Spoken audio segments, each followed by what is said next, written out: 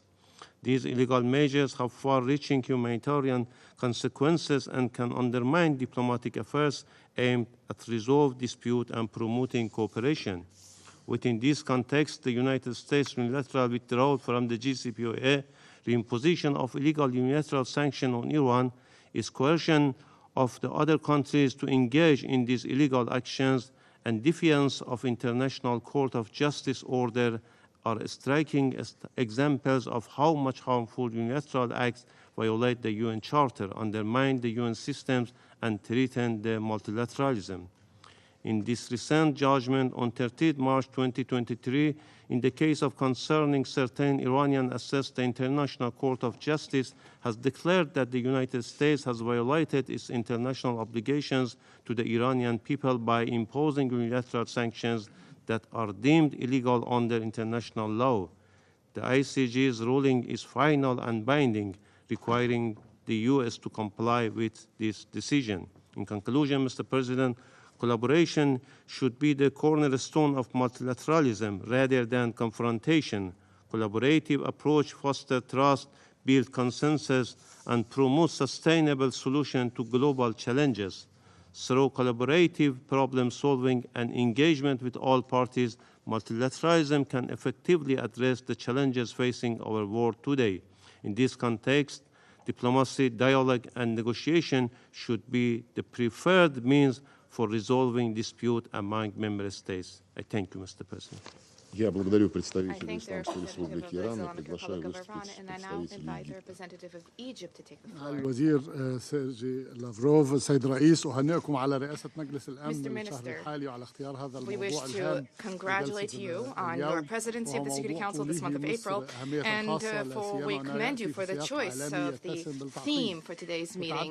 This is a theme which is of paramount importance for Egypt in the light of the challenges which our world has been encountering. It is incumbent upon us to work towards surmounting these challenges which have been affecting developing states, specifically African states. Today we are discussing reinforcement of effective multilateralism. This needs to be more effective through within the United Nations system, and in this regard it is incumbent upon us to base ourselves on the principles of the United Nations Charter, which was the founding document for the United Nations. Let us recall a few historic elements. First and foremost, the signing of the Charter in 1945. This was a turning point in the history of humanity. The international community took an informed decision to base international relations on cooperation, on consensus, on justice, on peace, on peaceful coexistence, on collective security, on equality in terms of sovereignty, and on non-interference. Egypt is among the founding nations of the organization. Egypt has also played a key role in the creation of other international organizations and regional organizations, specifically the African Unity Organization, known today as the African Union, as well as the League of Arab States, the Organization of Islamic Conference, which is now known as the OIC, Organization of Islamic Cooperation, as well as we have contributed to a number of initiatives of regional groups and coalitions and interregional groups of coalitions such as G77 plus China, as well as the non-aligned movement. 75 years have elapsed since the inception of our organization, and we have observed a number of alarming practices. First and foremost, the setbacks and backsliding on a number of key principles which were at the heart of the creation of our organization. There have been attempts at interference in the internal affairs of states under various fallacious pretexts. Second, the monopolization by certain countries, specifically certain major powers, monopolization of decision-making without consultations with states in the concerned regions, specifically African states. And in this regard, let us recall the evolutions in Africa that have been observed over the past 7 decades. These developments mean that African states' opinions need to be taken on board. Third, there's been double standards and a number of files, and these have affected political relationships as well as links and ties and relations among other countries. Fourth, attempts by certain states to politicize international fora, and this has undermined the ability of these fora to act.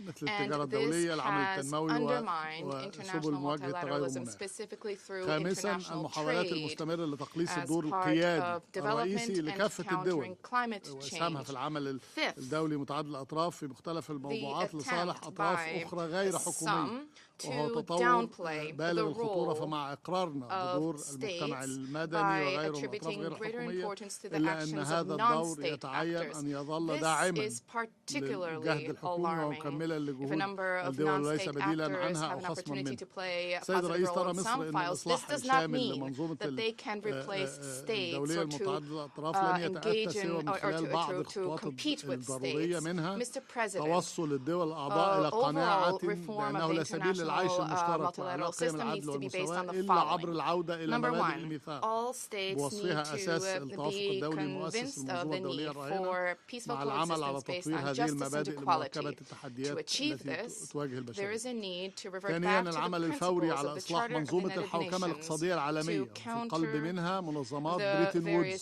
وودز وغيرها من challenges which we المؤسسات currently face. المالية الدولية، Two, there's a وهي need خطوة for ضرورية reform of لتمكين the global الدول economic النامية governance مواجهة system تحديات within عالمية which مثل تغير there are المناخ the Bretton Woods والأمن الغذائي، institutions. وذلك اتساقا مع ما We نادت به need مصر this بدعم من reform in قادة order العالم to والسكرتير العام في قمة surmount شرم the الشيخ للمناخ challenges of في climate العام الماضي، change فضلا عن and إصلاح النظام food التجاري security متعدد الأطراف. on the basis of an initiative which was ثالثا submitted by إعادة Egypt النظر في during منظومة الأمن COP27 in الجماعي Sharm el-Sheikh, المحلية and on the المتمثلة في basis مجلس of الأمن الذي لم the يعد معبرا عن need الواقع to الدولي reform الراهن the بعد عقود multilateral trade من تعقد system, الممارسة which الدولية، presently has been وتدعم affecting مصر بمفاوضات economic حكومية development, لإصلاح مجلس sustainable الأمن، economic وتدعو development. كافة الدول لتبني Three, رؤية we شاملة need التي to قدمتها إفريقيا في re-examine the توافق collective security system إيزولويني وإعلان سرت بما يصوب by الظلم التاريخي الواقع على allowing الدول various الأفريقية، regions to وجعل play مجلس الأمن their أكثر عدالة role, and by وتمثيلا reforming the للعالم Security Council by النامي. correcting يتعين the أيضا العمل historic طبعا مع injustice الآليات for الإقليمية Africa based والمنظمات on the الإقليمية. El-Swahili consensus السيد as الرئيس well as the تشارك مصر CIRT بفاعلية declaration. في الحوار الدائر The حاليا حول Security مستقبل Council also المنظومة needs الأممية to وإعادة تموضعها improve في its عالم working methods متغير، and to وتتابع enhance باهتمام coordination أفكار and والمقترحات cooperation القيمة with التي regional يطرحها mechanisms, السكرتير specifically العام في African أوراق السياسات mechanisms to find African وتحضيرا لقمة solutions to المستقبل African العام problems. المقبل، والتي Mr. President, تستند we إلى ما have سبق أن been طرحه في proactively engaged in أجندتنا dialogue المشتركة، on the ونتطلع future of our للإسهام organization. المهم And لتطوير أجندة جديدة we للسلام عبر have الشراكة been فعالة مع closely following المنظمات the various الإقليمية. proposals هذه submitted by the فرصة Secretary سانحة General, specifically in يتعين the lead up عدم to إهدارها، the Summit for ونعمل the Future, لبناء as well التوافق الدولي as على through ذلك our الصعيد في common العام agenda المقبل. and the new شكرا agenda for peace. We believe that today's meeting should grant us an opportunity to seize these various opportunities to move forward. Thank you, Mr. President. Я благодарю представителя I Египта и thank the representative предоставляю of слово Egypt, and I представителю now give the floor Пакистана. to the representative of Pakistan. Thank you, Mr. President. Mr. President, first of all, let me say it's a profound pleasure, personally, for me to see you preside over this meeting of the Security Council. The Pakistan delegation also thanks you and the Russian presidency for organizing this important debate on international security and effective multilateralism. We also thank the Secretary General for his important briefing. Mr. President, today, international peace and security confront multiple threats arising from violations of the principles of the UN Charter, great power rivalries, a renewed global arms race, proliferating conflicts and disputes, spreading terrorism, hate and Islamophobia, organized crime, rising poverty, and growing climate impacts. We believe that these multidimensional and global challenges can be overcome only through multilateral cooperation. We reject a unipolar, bipolar, or even a so-called multipolar world if it is dominated by a few large and powerful states. Such an order would be contrary to the principle of sovereign equality of states. We seek effective multilateralism, a multilateral order constructed on the basis of the principles and purposes of the UN Charter, one in which each member state has an equal voice and an equal stake. At the same time, we must express our concern at some new concepts advanced in some of our discussions within the United Nations, such as multi-stakeholder and networked multilateralism. These concepts, too, are contrary to the UN Charter, which envisages an international system composed of equal and sovereign member states. Mr. President, effective multilateralism can address the current and emerging threats to international peace and security. A critical part of this endeavor must be to promote universal and consistent respect for the fundamental principles of the UN Charter by all states, irrespective of their size, power, and influence. To this end, the UN Secretary-General should prepare an annual review of situations on the Security Council's agenda where the Charter's principles and its resolutions and the resolutions of the Security Council are being violated or remain unimplemented. The Security Council must take bold decisions to secure the compliance by states with the Charter's principles and its own resolutions and decisions. The Council has various means available to it under the Charter to secure such compliance. The Secretary-General has rightly mentioned decolonization as a major achievement of the United Nations. Yet, a prime illustration of the derogation from the Charter and the Security Council's resolutions is the situation in Indian-occupied Jammu and Kashmir, where the exercise of the right of self-determination by the Kashmiri people, prescribed by the Security Council, has been subverted and suppressed by India through 7 decades of force and fraud. Another is the situation in occupied Palestine.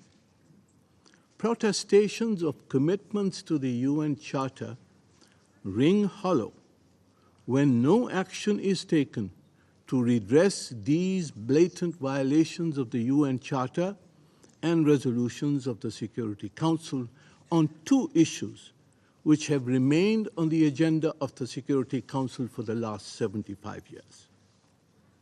Secondly, Mr. President, if the world is to avoid global catastrophe, it is now essential to redress the rising tensions between the major military powers.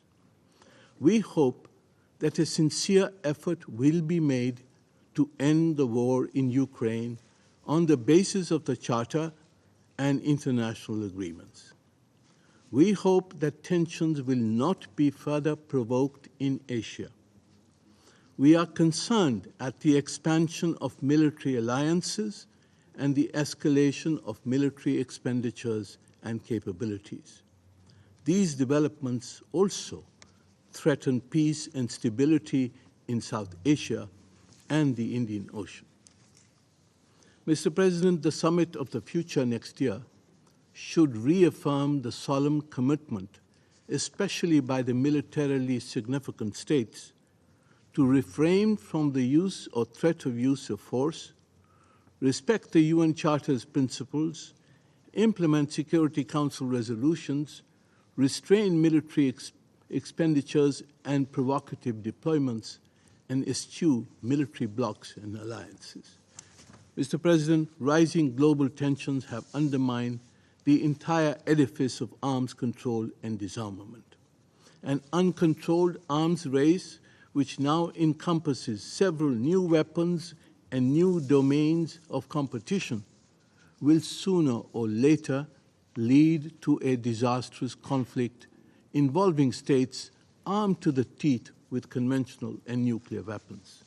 The United Nations can and should take the lead in reviving the process of arms control and disarmament based on the consensus achieved at the 1978 First Special Session on Disarmament, whose central principles were equal security for all states, ensuring national security at the lowest possible level of armaments, and the preservation of military balance and mutual restraint at the global and regional level. We must also outlaw dangerous military doctrines, especially the presumption that conventional wars can be fought between nuclear-armed states without fear of nuclear escalation. Mr. President, the UN Security Council, the General Assembly, and the Secretary General can do much more to promote the peaceful settlement of disputes through the multiple modalities available under the chapters 6, 7, and 8 of the Charter. The agenda for peace, mentioned by the Secretary General, must also address the fundamental causes of conflict, including poverty and hunger, foreign occupation and oppression, injustice, human rights violations, and environmental and climate impacts. Mr. President, finally, effective multilateralism can only be built on the foundations of strong international institutions. The Security Council should be enlarged and become more representative, accountable, democratic, transparent, and effective. It should not become an enlarged club of the large and powerful states. However, a reformed Security Council in itself offers no panacea to ensure effective multilateralism. It must be accompanied by fully utilizing the considerable potential of the General Assembly, the activation of the UN's disarmament machinery, and most critically, the reform and democratization of the Bretton Woods institutions.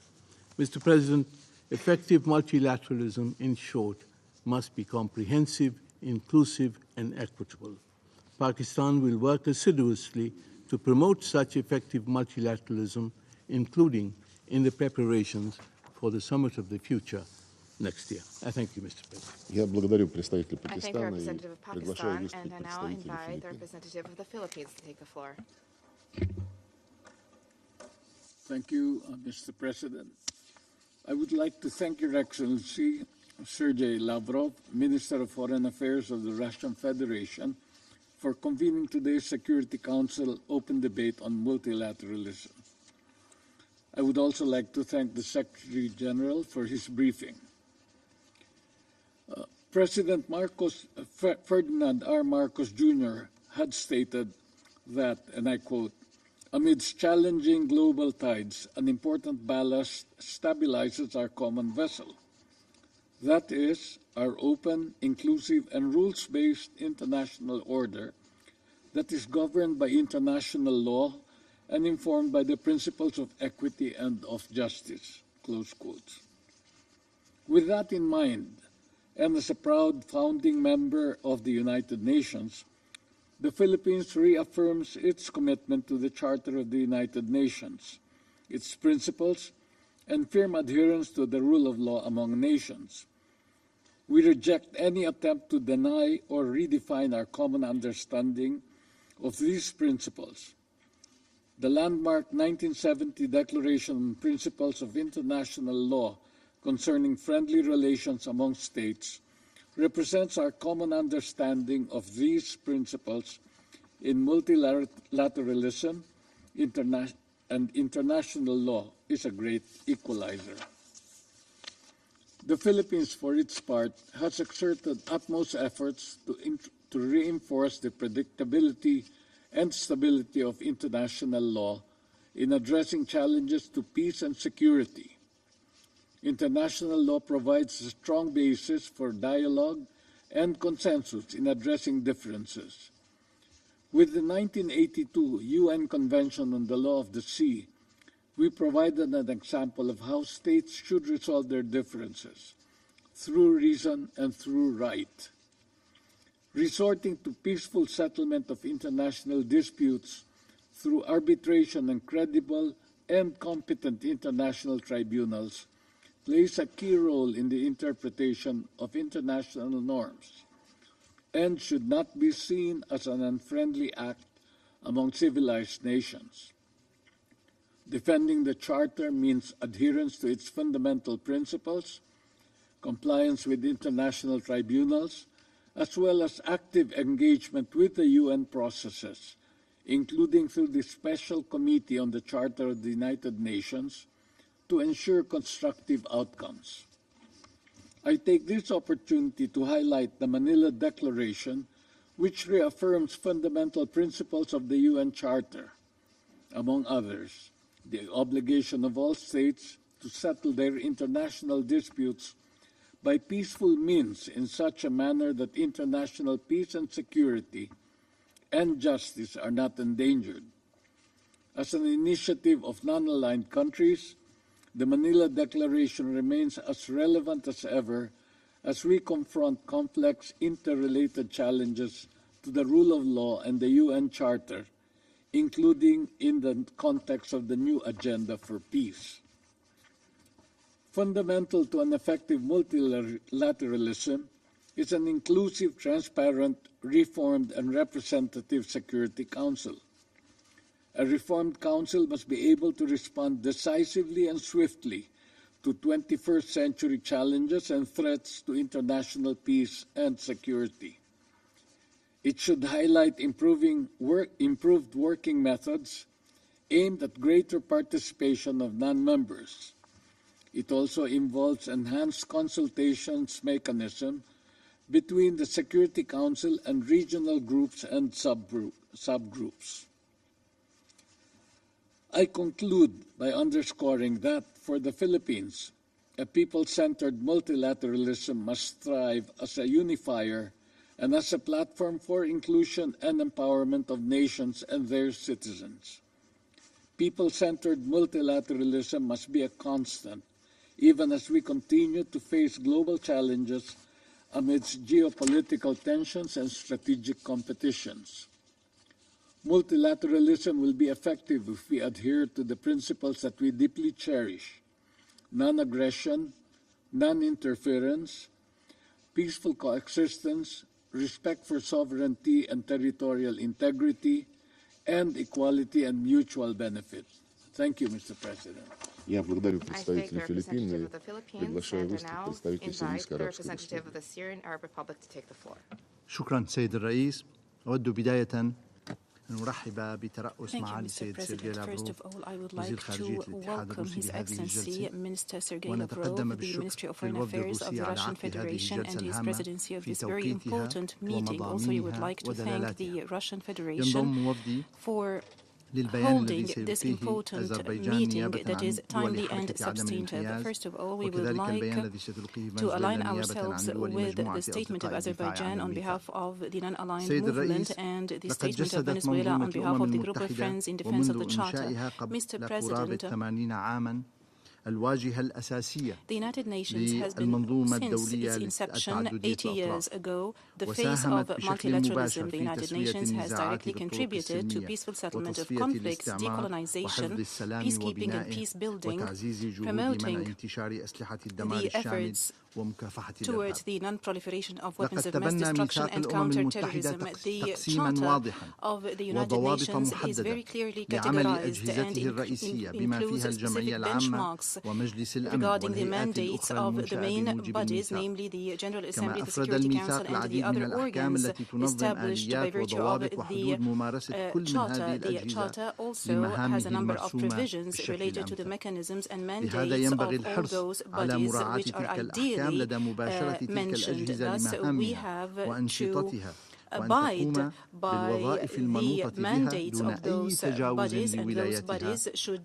be discharging their mandates without encroachment on the mandates of other organs and without exceeding their mandate. This also should avoid any chaos or competition amongst those bodies, whether at the level of decision-making or even crisis management and management of international conflicts. The mechanisms and methods of work of the United Nations have significantly affected the development of friendly relations between member states, and those mechanisms have equally been influenced by the المتبدل مما يستدعي الحاجة لإجراء مراجعات دائمة وشاملة لتلك الآليات ولأساليب العمل سواء على المستوى المضموني أو الإجرائي.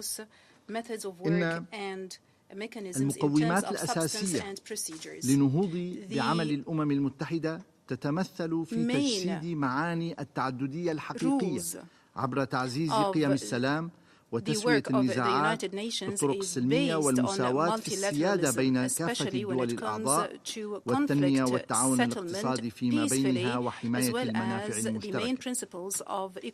ولبلوغ هذا الهدف ينبغي على جميع الدول الأعضاء التمسك بالأسس التي قامت عليها منظومة الأمم المتحدة والتي يعكسها ميثاقها إلى جانب أحكام القانون الدولي والأعراف المستقرة في العلاقات الدولية، ومنع استنباط وتعويم مصطلحات ومفاهيم جديدة للالتفاف على أحكام ومبادئ القانون الدولي من قبيل ما يسمى النظام الدولي القائم على القواعد، وهي مصطلحات ومفاهيم لم تحظى يوما بتوافق الدول الأعضاء حولها.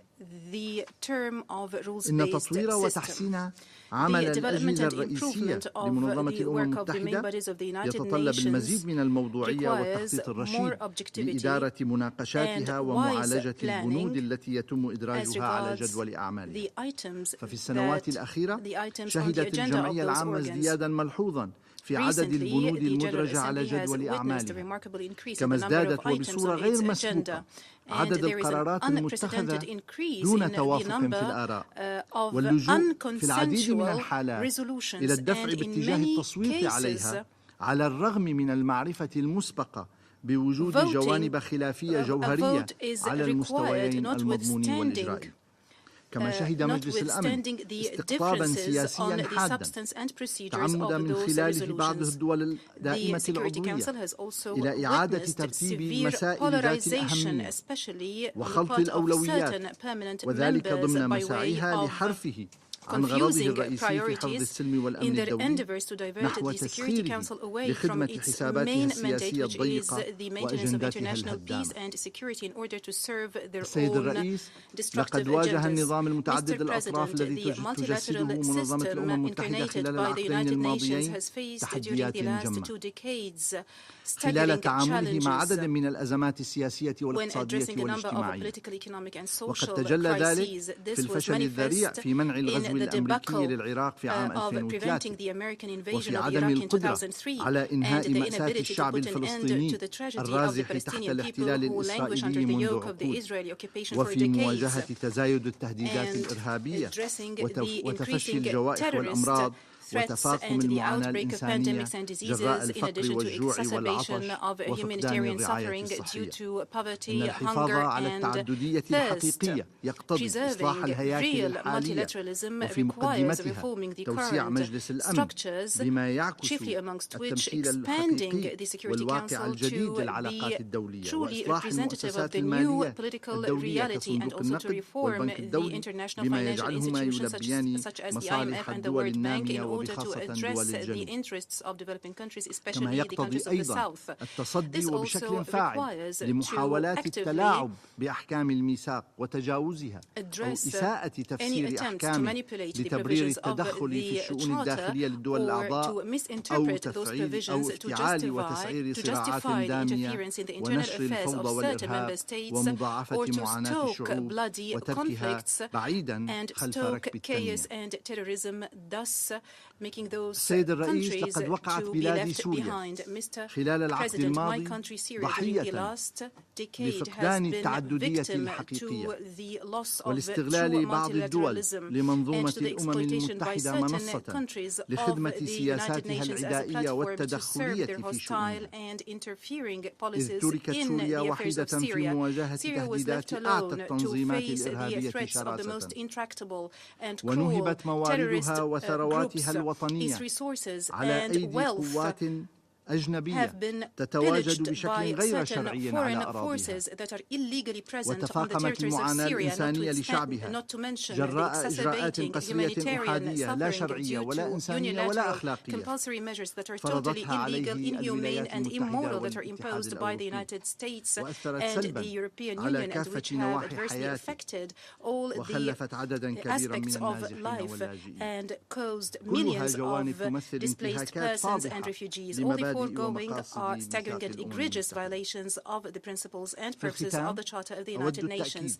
In conclusion, I would like to reiterate that today we are إلى مراجعة أساليب وطرائق العمل داخل منظومة الأمم المتحدة وإلى ضمان تعزيز التعددية الحقيقية المستندة إلى الميثاق وذلك من خلال احترام مقاصد ومبادئ الميثاق وتحقيق الأهداف التي نشدها الآباء المؤسسون لمنظومة الأمم المتحدة ورفع فعالية وكفاءة عملها بما يؤدي إلى رفع مصداقيتها على المستوى الدولي. شكرا سيد Я благодарю представителя Сирийской Арабской Республики. В моем списке еще есть ораторы, которые записали для выступления на данном заседании. С согласия членов Совета я намерен прервать это заседание до 15:00. Заседание закрывается. The meeting is suspended.